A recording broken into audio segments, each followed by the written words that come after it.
Oh, hi. I didn't expect you to see you there. So welcome to this week's show of Fun with Science. And in this episode, we're going to be talking about hallucinogens. So there are 4 types of hallucinogens, also called psychedelics. There's LSD, peyote, psilocybin, and PCP. Now these have become increasingly popular in today's culture. However, they have been around for some time now, and we can see the influence of hallucinogens in several religions and cultures throughout history.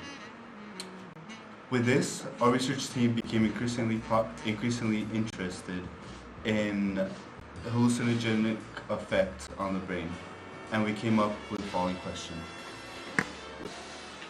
What are the biochemical mechanisms behind hallucinogens? Alright, and let's get a round of applause for our co-host, Garcia. Alright, so now let's look at the effects of hallucinogens. So classic hallucinogens are thought to produce or perception-altering effects by acting on neural circuit transmitters in the brain that use neurotransmitter serotonin. These effects can have a short-term effect, and that's all we know about them. So these effects, like LSD, can be described as a drug-induced psychosis, distortion or disorganization of a person's capacity to recognize reality, think rationally, or communicate with others. These effects begin with 20 minutes to 90 minutes from ingestion, and effects can last up to 12 hours. Effects are described in 2 ways by users. Some users describe their trip as experiencing sensations that are extremely enjoyable and mentally stimulating, and that produce a sense of heightened understanding or even enlightenment, while others describe their feelings and experiences as a bad trip, which includes terrifying thoughts and nightmarish feelings of anxiety and despair that include fears of losing control, insanity, and death.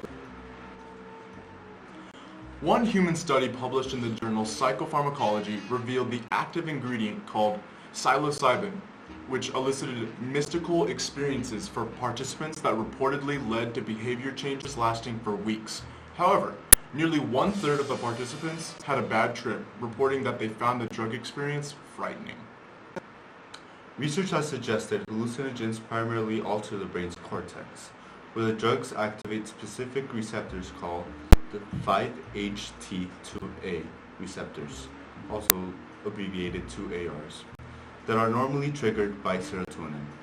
The serotonergic system has long been implicated in anxiety and depressive disorders, and is a major target of most existing antidepressants. Classical hallucinogens alter the functioning of the system, but not in the same way current medications do. There is currently an extremely limited but growing literature on hallucinogen safety and clinical applications. The drugs appear well tolerated by healthy controls and clinical populations, and the rapid tolerance to repeated administration might reduce the possibility of dependency. Clinical trials reported over the past decade have generally shown positive therapeutic potential, but they are notably few in number. Legislative policy has had a freezing effect on evaluation of these compounds, a better understanding of which might improve our knowledge of the processes involved in consciousness, the neuropathology of depression, and potentially open up new pharmacological therapies. With this, we'd like to end with 2 final questions. First, why is there so little research in this field, and why is it so restricted?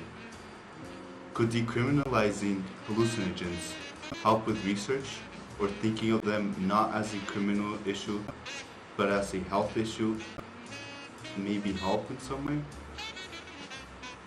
And our last question is, what differentiates hallucinogens from other types of drugs? For example, drugs like ketamine, which is a sedative, can have hallucinogenic effects in larger doses.